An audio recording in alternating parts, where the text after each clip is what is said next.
to give some other people who might be on the fence out there, it took me a while to buy into the concept of buying out of state. And that's really one of the things that I really attribute to you guys, all the podcasts, and then working with Oliver extensively in the beginning, just kind of working through that and how the numbers worked and the comfort level of it. But, one of the things that I think Oliver did the best for me is after talking extensively with him, I think he might have paired me up with, almost like a Match.com. Like, he paired me up with the perfect local market specialist to fit my personality and my investment philosophy. And so I kind of attribute it to him, but I'm very, very happy with the way the transactions go and the way the interactions kind of all fluidly occur with me and Oliver and the local market specialist, and just, it really has been a pretty seamless process.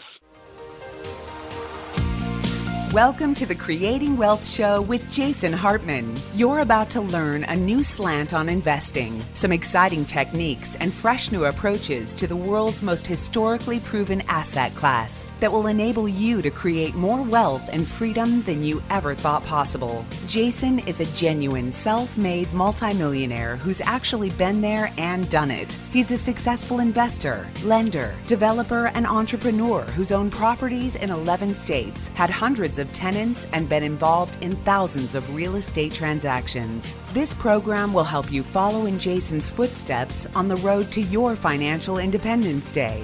You really can do it. And now, here's your host, Jason Hartman, with the complete solution for real estate investors. Hey, welcome, and thank you so much for joining me today. This is your host, Jason Hartman, with episode 1051. I've got a returning guest today, one of our clients who has been a very faithful guinea pig for you and for all the rest of us. He's a guinea pig for me, and we appreciate him conducting his own laboratory experiment just for us, and that is Drew Baker. Welcome back, Drew. How are you? Hey, Jason. Thanks for having me back. It's good to have you on. And now that you're on again, you will probably receive a nasty email from my troll. And he's going to tell you what a bad person I am. But the thing is, you already know what a bad person I am. So probably nothing new, right? Yeah, he might call me a guinea pig. Yeah, that's right. A guinea pig, exactly. All right. Well, hey, you have been telling me the exciting story of your self-management experience with your properties, and I'm really glad you took this on. I think you are you're kind of the perfect person to really test it. Now, did you convert your whole portfolio to self-management, or do you still have managers on any of your properties at all? No, so I only converted one of my markets, which is the market in Indianapolis that has the majority of my real estate holdings. Okay. The other market, I haven't pulled the plug yet. Because you also own Memphis, right? Memphis, I think. Yeah. Well, I haven't decided that just because I don't have a local real estate agent there. I haven't dug in and tried to find somebody. So basically, once I have the proof in the pudding here in the market I've gotten running, I will then jump over once these are all humming along, you know? So cool. Basically, if you looked at my portfolio, I was having trouble with getting these leases renewed, getting rents raised, just basic things. It was just a struggle. Right. And that should not be a struggle. This basic stuff should be simple. And, once again, sometimes when you put a third party in the middle, things get harder, not easier. The third party, to my thinking, is supposed to make your life easier. They're supposed to serve you. You're paying them. But it doesn't always work that way. And sometimes it's not even because that third party in the middle, in this case, the property manager, is bad. It's just the nature of the way things sort of work. So, tell us more. Yeah, well, I think the other thing, too, that was interesting is, when they're managing, hundreds or thousands of properties and you're managing 6, you just can obviously pay way more attention. But I think the problem is that a lot of my tenants were upset because the property management company wasn't following the lease agreement terms and they weren't doing their part. And on my end, they weren't following their obligations in terms of like stuff that was going to go month to month. I was supposed to get more money if it went month to month because they didn't bother to renew the leases, and I wasn't getting any more, and they weren't following their own lease on either side of the contract. So both of us were frustrated for different reasons. And one example I'll give you is one of my tenants had a back door that was rotting out and was causing a draft in their house, and they were frustrated, and the property manager said, "This is a cosmetic issue. We're not going to deal with it." So I got a picture of the door, and I'm like, come on, this is not a cosmetic issue. So I went in there and basically I decided all these properties I've had for, 8 years or so, they all kind of need a facelift. And I can go in there, and the tenant thinks I'm a hero, and I'm doing a rent ready basically with them still in place and able to go in there and give them what they want. And so basically I approached it from two ways. Like, I want to do the mandatory repairs that are needed. And then, hey, you know what, this house is getting to be 18 years old or something. It needs a little bit of a facelift. Why don't we put $500 in new lights, new fans, new, just basic stuff. I mean, that's kind of the approach that I took. And what was nice about it is like Costco.com, Amazon, all that stuff now is like super cheap. So cheap. Yeah, right. Yeah, it's so cheap. So that's kind of the way I approached it. And by spending, an extra $500, hey, look, this remote on the fan is really nice. We can turn the light off without having to get up or, whatever. So that's kind of how I approached it to start. Okay, so your tenants are now happier. They look at you as the hero, the man on the white horse, so to speak, and you've come in and you've given them a better lifestyle. So the tenants are happy, but is this only because you are spending more money and reducing your return on investment? I mean, admittedly, though, spending more money sometimes is the best return on investment because, you're making capital improvements and so forth. But in this case, you're actually still ahead financially, I believe. That's kind of what you were alluding to when you mentioned that to me. But tell us the story about the money side. Yeah, I mean, I guess I see the tenant as my customer. And if I'm not doing anything to make the place nicer, I feel really awkward about asking for a rent increase when it comes time to renew. So if there's ways to make the place feel safer, they'll want to stay longer. And, I had a tenant that stayed for just a few months and then broke the lease because they wanted to buy a house. And still to just get the place rent ready was really costly. I mean, even though, they had 4 kids and, 2 adults, but just keeping people in there is really important. One of the places that I had, a neighborhood boy had broken into a couple of the homes in the neighborhood, and they just felt unsafe. So I said, hey, why don't I put a motion light in the backyard that's LED, and it can be, it cost me $35. And uses virtually no energy. Yeah, it's not a huge deal. And this is something that's, a crusty fixture that was there before that was really rusted out and looked nasty. And to me, I see this by putting the money into the house. I see it taking money out of my left pocket and putting it in my right. I don't look at it as like it impacting my cash flow. Got it. Okay, but tell us about the money. So you saved, when you switched and got rid of all your property managers, you saved the money on the management fees. So tell us about the money. All right. So when these people left, when the property management company was let go, I approached all the tenants who were month to month that hadn't had rent increases for a while, and I told them I was taking over. I was going to do some improvements. I needed to get them on a lease, and since they hadn't renewed for several years or had an increase, there was going to be an increase. So I went across the board. 2 of the properties already had, I'm talking about 6 properties, just so you know. So 2 of the properties were locked in a lease, so I couldn't do anything as far as a rent increase. But that was fine because those people had been there for a while and were going to be there for a couple more years. So I was able to raise the rent on 4 of the places. And so it's pretty dramatic because between all 4 places, I raised the rent $425. Okay. Between 4 places. All right. And if you wait. So more than $100 a piece on average. $425 increase on just 4 properties, you said?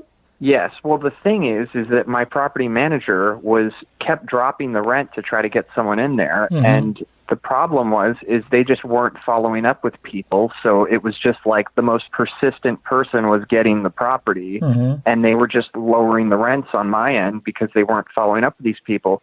The combination of that and the fact that rents have gone up in the area that I'm in. So if you take that $425, and then between the 6 of my properties, I'd say probably 1 or 2 every month are coming a couple days late on rent. Somebody got injured in the house, and they're struggling to just make ends meet, and so. And you don't mean they got injured in the house like a liability concern? No. I'm saying like they got injured at work, or they're on maternity leave, or something that some life circumstance. Good distinction. Mm-hmm. So if you combined the late fees that I would otherwise have to relinquish or maybe keep 50% of, now I'm up to $600. Yeah, wow. I'm making more per property. Okay, so wait. Let's talk about this. So one of the things I proposed, and you people that have been listening to me for a long time, the brilliant ones among you, thank you. One of the things I proposed at our Meet the Masters event several years ago, and it was not adopted by any property manager that I am aware of. They might have done it, and I might not be aware of it, but I doubt they did. I think I'd know. Is I proposed this idea of the flat fee management, so there is a serious alignment of interest between the property manager and the owner. And the property manager does not become predatory on the tenants. See, one of the reasons I believe, this is not new information for regular listeners, but, anybody that's new or doesn't remember me saying this, one of the reasons I believe your turnover rate is higher than it should be, possibly, this doesn't apply to all of you, but if you think your turnover rate on your properties is higher than it should be, examine that the property manager may be charging that tenant late fees a lot. And the idea that the property manager would keep the late fees or keep any part of the late fees beyond just a small percentage of 8 to 10%, for example, makes the manager predatory on the tenant. And that doesn't make for a good relationship, okay? Look, the tenant, again, like you said, Drew, thank you for saying it again, the tenants are our customers. They are our customers. We want to make our customers happy. We don't want to treat them like babies. We don't want to take advantage of them. We want to keep them happy. We want to make the relationship win-win. And, I hear many investors, the way they talk about their tenants is like degrading. Do you think any store talks about their customers that way? No, these tenants are our customers. We got to treat them like customers, right?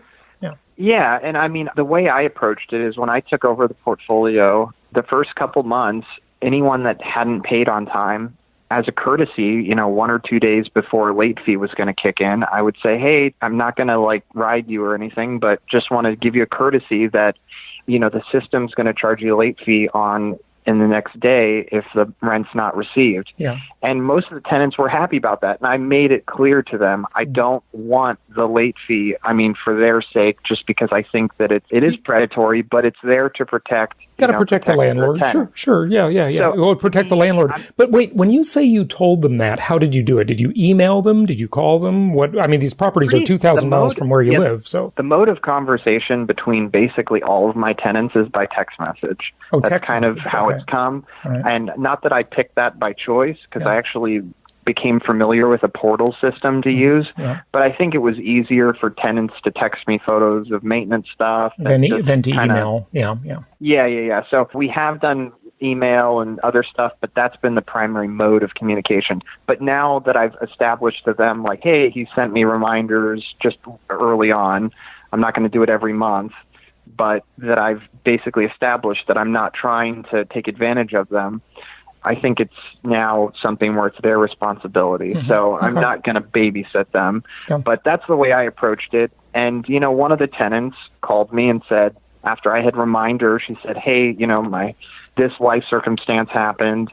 We'll pay part now and part in the middle of the month, and we'll still pay the late fee. But they were since I had built a rapport with them, they were very transparent about what was going on with them. and I was okay with whatever, we had come to the agreement of. But as long as you don't make that a regular occurrence, you do it like a one-time thing. I mean, look, everybody listening has been late on paying some bill at some point in their life, right? I know I certainly have. When you call that creditor, if you were out of town and you didn't pay your credit card or your, electric or your mortgage or whatever, they'll waive a late fee as a courtesy 1 or maybe 2 times. Okay.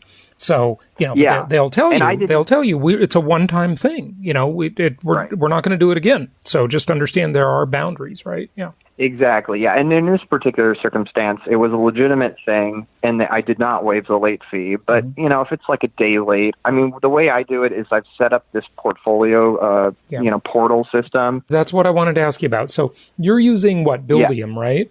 Yeah, I'm using Buildium. So I basically called them, and they helped train me in how to use the system. I put all the properties in there and what the lease dates were, and, whether they were month to month. And then if a new lease is executed. Let me talk about this for a moment, because we did when we had you on the show before, you said you were using that. Now, listeners, Buildium is a property management software system that is usually used by property managers, not by sort of mom and pop property owners. Okay. It's a system that, you could have thousands of properties in the Buildium system. And it has a web-based portal where the tenants can interact with it on the internet. Can they pay their rent on Buildium, Drew? I know they can with Cozy. And we've had Cozy on the show a few times. Yeah. You make a one-time to enroll in their ePay, they call it. I think it's like $99 as a one-time fee. And then every time someone pays by the ACH transfer for the, through their bank account, there's a 50-cent charge. And they allow, as a convenience fee, they allow the landlord to charge any convenience fee amount they want. So I think mine is like $1.95. Well, you could make that a little bit of a profit center. I bet a lot of tenants would be more than happy to pay $15 for that convenience. I've seen some that are 3, some that are 5. So I think I don't know what the average is, but I don't want to gouge them. And I actually let them pay through like 4 different methods. So, either by depositing the funds in my bank account, by going to the branch, by sending a cashier's check, right? Or paying through Zelle, which is, or I believe it's called Zelle. It's an interbank transfer system that all major banks have adopted to transfer instantly between all of them. Right. So that one, and then pay through the portal. And then what's nice is it keeps track of all the accounting. So if I have to add a utility bill that I pay and pass on to them, because sometimes like with water, when the bill's attached to the home, I don't want to let it get crazy if they don't pay it and then there's a lien. So it kind of gives me a pulse on it. So like I manage that side. And then I'll bill it onto them, and I can classify it as a utility income. Okay. So it really makes the accounting side a lot easier just at the end and see who's outstanding than try to keep track of it on some crazy spreadsheet, right? Okay, now what everybody's probably wondering is, has this become your day job, managing these 6 properties as a self-manager, and you've got more properties, but you're only doing 6 on self-management so far? Or is this pretty easy? I mean, how much time are you spending on this? And what I want you to really speak to, though, is this is the way to truly compare something. The results you have now versus the results you had with property managers, and the delta, the difference between the amount of time you're spending on each. For example, if you spent 4 hours a month dealing with the management of the properties when you had property managers, and you spend 6 hours a month now, the delta is 2 hours more. That's what you're spending. So I don't know, maybe you're spending less time, oddly and counterintuitively, like I've mentioned. I find that some of the self-managed properties actually take less time than having a manager because you don't have any conflicts of interest. You just clean it right up. Yeah, I mean, it's probably a combination of both. Some properties are easier, some are more difficult, and it really depends on what state they were left in. And I don't really consider me getting everything running in terms of just getting everything up to snuff That's set up, as right. a indication for how it's going to be in the future. I don't see that. I think of it more right now that I'm kind of cleaning up the room that was given to me. So, but I mean, the numbers don't lie. I mentioned to you that my increase in rents was $425 among 6 properties.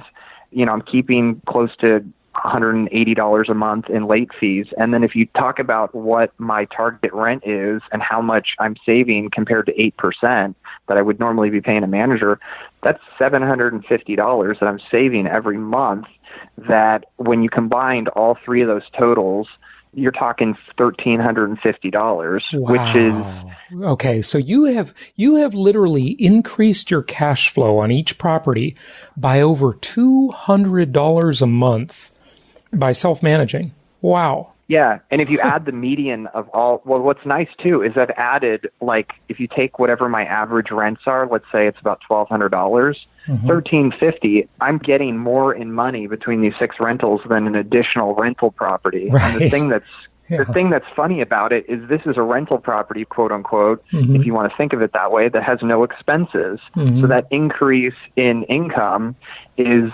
just something that's sitting there, you know, untouched. I don't have to pay property taxes or anything like that on this extra amount of money that I'm getting. It's just free flowing cash flow. So basically, you have increased your income by the same amount as owning, like being given for free, actually more than that. Yeah, on our typical property. It'd probably be equivalent to like 2 rental properties. If someone gave you for free a rental property and it was free and clear, that's how much you've increased your income by becoming a self-manager of only half of your portfolio.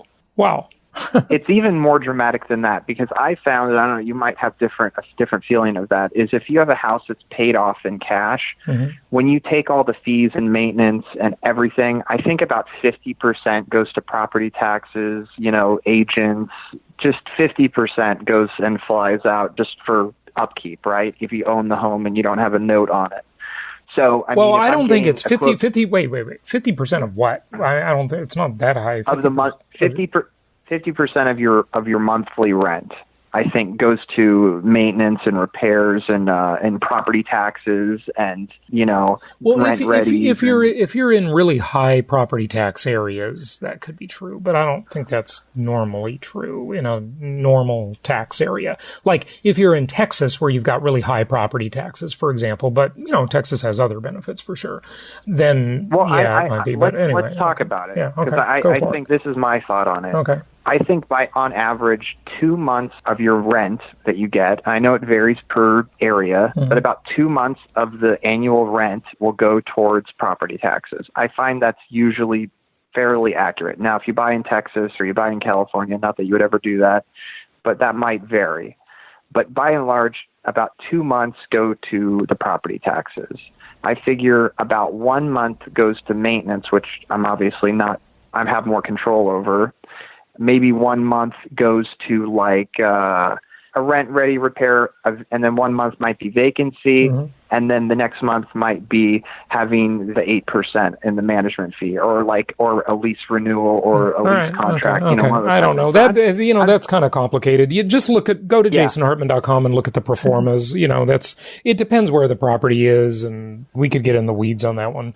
But I don't want to confuse the issue. But the real issue here is though the self-management. Okay, so if you take out the setup, the initial sort of setup of getting your portfolio organized, setting up the Buildium software. By the way, and you probably mentioned this before when you talked about it on the show previously, but how much does the Buildium software cost? Because you're like a little tiny customer for them. They have big, giant customers that are big property management companies. What does that cost you? Do they have a little? I think it's $45 a month. It's very inexpensive. Okay, so $45 a month for the Buildium. Okay, and how did you choose that one? Why did you choose Buildium? Well, you know, I looked at all the other property management software companies, such as like AppFolio and PropertyWare. I think were a couple of them. And Yardy's another one. Yeah. Yeah, and those required a lot more upfront cost. and, they kind of wanted to target somebody that was bigger than me. So I thought this was the right fit in terms of it was accomplishing what I wanted to, and there was no upfront fees really, and it was very simple to set up, and by the way, you get all this training they want to help you catch up to speed. And I talked to one of the training people there who help you through showing you how it works. And I said hey, how am I doing? It's been 1 month. And they said, it takes usually people 2 or 3 months to kind of get everything down. But I think it took me about a month to just be comfortable and have it be churning. And I'm not somebody that's going to go in there and do all my own accounting and all that stuff. I thought it was very simple to set up. Anybody could really do it if you just gave it a little bit of time, and, they'll hold your hand. Okay, so the question remains, take out the setup if you can, and just talk about the normal monthly ongoing self-management of your properties once you're set up with Buildium. And I mean, you really did it professionally, Drew. I got to compliment you. Using Buildium is something that most people won't do. And by the way, I know everybody listening is probably thinking, well, Jason, you recommend Property Tracker. Well, Property Tracker doesn't do all of the stuff Buildium does. Property Tracker will evaluate the investment quality, okay, and it will track a lot of things, but it doesn't do rent collection. It doesn't do some of the things this does. It doesn't manage repair requests and things like that. This does a lot more. This does real management, whereas Property Tracker is more like just keeping track of it. Okay, so anyway, there's a little difference there, but how much time? It's a little bit, The thing is, it's a little bit daunting if you want to try to do everything it does. I mean, I certainly am just using a narrow scope. Everything, okay. No, I think most of it is pretty narrowly defined on what I'm doing, but it's not, it can do as much as you really want it to do. So that's what's nice. Okay. All right. Okay. So how much time? How much time does it take? Oh, I would say probably each property is an hour a month, some are less, and that's more. Yeah. So that's what I've been saying for 14 years. Allow 1 hour per month per property. Most people don't even spend that much, but as soon as they have a problem, they think, oh my God, I'm spending all this time, blah, blah, blah. But an hour a month per property on average, I think is a very realistic estimate. And that's self-managing, right? Yeah, and I will say that the one difference in time would be if I have a vacancy. So if somebody's leaving and I have to get the place rent ready, I would say to do that whole process, I don't know, it's probably depends on how the property is, but, maybe 5 hours would be my guess. And coordinating, having the AC maintenance done and just calling companies and trying to get things zoned in. But the agreement that I have with my agent is that she'll go through the property, she'll make a checklist. I hand that over to the maintenance person. He tells me everything he can and can't do. Anything he can't do, I'll call the HVAC company, or a lot of it too. It's just the ducts were really dusty in these homes. They hadn't been cleaned in 20 years. And so I basically, whenever my maintenance guy goes there, I say, hey, look at these ducts. If they're just disgusting, it's going to be a maintenance issue down the road for my HVAC. And you're, of course, talking about air ducts, not ducts that quack. Okay, yeah, go ahead. Yeah, so just stuff like that, a property manager would never check that. Right. You're providing a better quality home to your tenants, and that means that long term you're going to have less turnover, you're going to have higher rents, you're going to have happier tenants, and life is going to be wonderful. So, yeah, good stuff. I mean, well, the thing is that, with this recent property that came vacant, my agent, the tenant left before the end of the month, and in 10 days, I was able to get the unit rent ready and rented with zero vacancy loss. Yeah, wow. So, it's a well-oiled machine compared to this bureaucratic, I feel guilty checking in once a week to see if anything's changed. And, to the point that when I was calling the property management companies, I felt like they were using the same emails that they had sent the week before. It was... Right. Yeah. It was just the checks in the mail version of we're doing something, but, everything's seen through the filter of their best case scenario because they're presenting information. Yep. The other thing we haven't mentioned this time, although we've talked about it before, is that the tenant does a lot of the work for you. in maintaining your property. They will meet the repair people. They will meet the maintenance people. They will do the maintenance themselves, like my mom has talked about with her properties. She always likes to get a tenant that's handy, and can fix things. And a lot of times they just improve your house for you. They view it as like this pride of ownership. And the distinction is, and it's not the property manager's fault that it's this way. It's just the nature of the way the dynamics of a human relationship work, right? When they have a relationship with you, they know, hey, it's Drew and Katie own this house. Those are real people to me, right? If I'm your tenant, versus some institutional company that every time, they see a little ant crawl across the kitchen counter, they call and say, send an exterminator, I mean, Yeah, the perfect way to describe it is if you go to your friend's house and use the bathroom, you're probably going to treat it a little bit different than if you go to a public park and try to use a community, bathroom. Right. It's just a mess. So by having it have some personal touch to it and not have it be this impersonal, right, thing that you're just basically feeding money to, there's nothing there for the tenant to want to treat it as with respect. But if it's yours, they're going to be a little bit more, willing. And things that the tenants asked for, like one tenant asked for some screens on the house because the property didn't have screens. And after I'd gone in there and done a few things for them, they said, you know what, don't worry about the screens. We don't need those. And so it's like when it became personal and they saw that it was going to cost me money to do, they're like, don't worry about it. You might be surprised when that tenant moves out, you might have screens that they paid for. You'll be surprised. Exactly. I mean, you really will. Yeah, absolutely. Drew, we've got to wrap it up. Thank you for sharing your story. Listeners, I really encourage you to consider self-management. Many times it's actually easier than having a property manager. And if you have like I always say, if you have a great property manager, just leave it alone. That's great. But if you have a mediocre or bad property manager, try self-management. As long as you're not brand new at this and you have a little experience and maybe you went online and you bought a book called Property Management for Dummies, okay? Or one of the Nolo Press books. We've had them on the show. I'm not saying the Dummies book is the right one. I'm just making an example. But maybe you bought a book on property management and you thumbed through it. You don't have to read it and cure your insomnia with it, okay? Because it's probably pretty boring. But just have it as a reference and look at it, just thumb through it and familiarize yourself. You're just going to be a better person, a better investor. If you want to be considered a real estate professional, which is the holy grail of tax benefits that the IRS can bestow upon you, then self-management is really the thing to do because it will help you qualifying to be considered a real estate professional, a professional investor in the eyes of the IRS.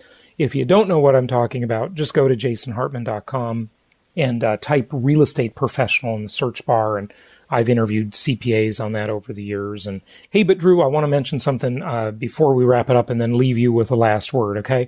First off, be sure to come to our Hawaii events, Profits in Paradise, and our Venture Alliance retreat in Hawaii, first week in November. Those are really going to be awesome events, brand new content, brand new events. We're going to talk more about short-term rentals and compare them to long-term rentals at that event. And we're going to do a bunch of other stuff. We're going to have some of our local market specialists there with properties you can buy. Also, be sure you have added our Alexa skill to your Alexa device so you can hear the Jason Hartman update every single day on your Alexa device or the Alexa app on your smartphone.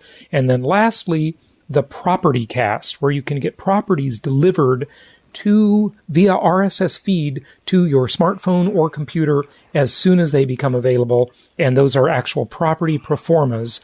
It's like having the hot sheet right there as soon as the properties are posted on our website.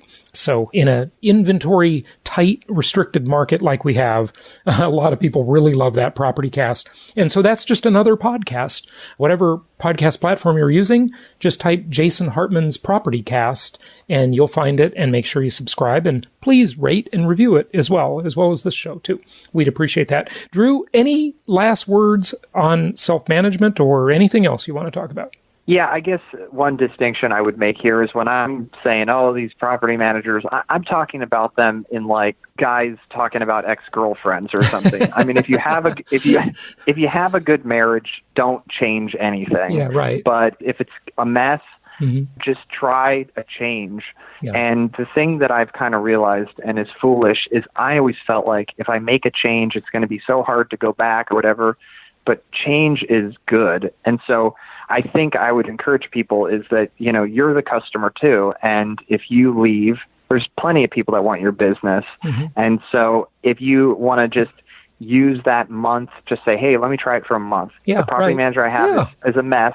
Let me try it for a month. If it doesn't work out, it's not a big deal, and I can hand it over. Yeah. You can always go back to a new property manager or the old one, you know. And so it's not like a forever commitment. Just if you don't like it, just stop self-managing. Yeah. And, you know, it might be that a couple of the properties are real easy to manage, and 2 of them are a hassle, and they're always the same too. And maybe you pick which ones you want to self-manage just to kind of learn that skill and keep your foot, you know, dipped in the water. I mean, so like with me, I'm trying to get more involved now in helping with writing the leases so that I know what the terms are and I have some control over that. And I don't have to pay for these renewals because I can write them myself. You know, I build a template and just go off of that. So another way to kind of save a little bit more money and learn a skill and get more involved. So that's kind of what I've been trying to get involved more in now. Yeah, good stuff. Well, hey, thanks so much for sharing your story. Happy investing to you and all of our listeners. We appreciate everybody, and we will talk to you on the next episode. Thanks again, Drew. Sure. Thank you so much for listening. Please be sure to subscribe so that you don't miss any episodes. Be sure to check out the show's specific website and our general website, hartmanmedia.com, for appropriate disclaimers and terms of service. Remember that guest opinions are their own, and if you require specific legal or tax advice or advice in any other specialized area, please consult an appropriate professional. And we also very much appreciate you reviewing the show. Please go to iTunes or Stitcher Radio or whatever platform you're using and write a review for the show. We would very much appreciate that. And be sure to make it official and subscribe so you do not miss any episodes. We look forward to seeing you on the next episode.